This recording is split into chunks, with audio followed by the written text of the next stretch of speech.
Welcome to our YouTube channel, Visa Refusal Analysis by Dr. Lana Samatina.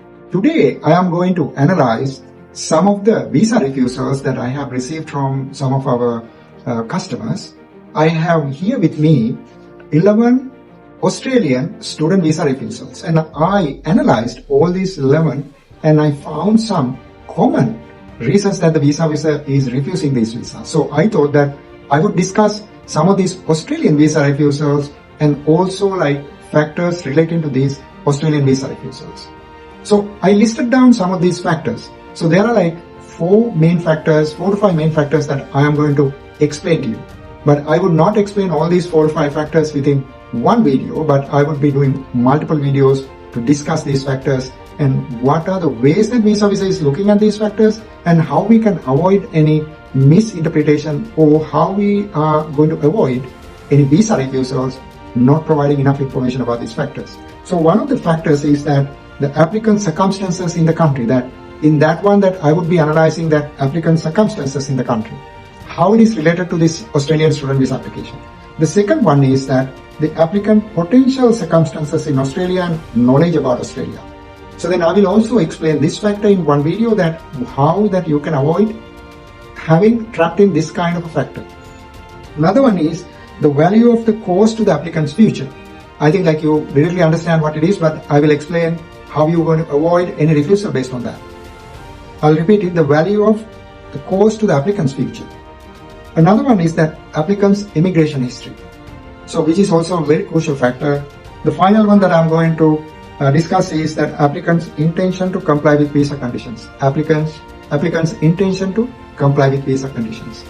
So let me look at one by one, and all of these factors. The first one, circumstances in their home country, applicant's potential knowledge about Australia, and also applicant's circumstances in Australia, the value of the program for the applicant's future, applicant's immigration history, and also the intention to comply with visa conditions.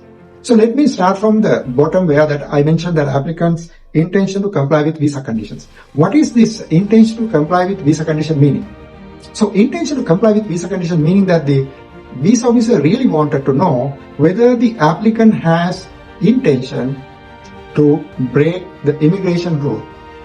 Meaning that whether the applicant is going to either overstay or break the visa regulations or change the visa regulations in illegal manner, or coming to Australia as a student, but whether you have intention to work inside Australia and to make money rather than studying. So likewise, there are so many different immigration related matters that visa officer can consider in this kind of aspect. For example, if the applicant shows that there's no intention to comply with visa conditions, then there is a high likelihood that you are going to get your visa refused. So it is very important that you need to prove that you are going to comply with your visa conditions.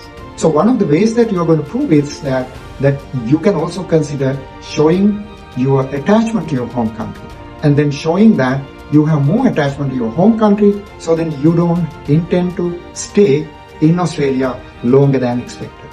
So this is one way, but then there are some clients who have previous visa refusals and then previous visa overstays and everything. So when you have that kind of a situation, it's very difficult to show that you are going to comply with these Australian visa regulations, because then the visa officer knows that you might not stay or you might not comply with Australian visa regulations. So very important that you need to remember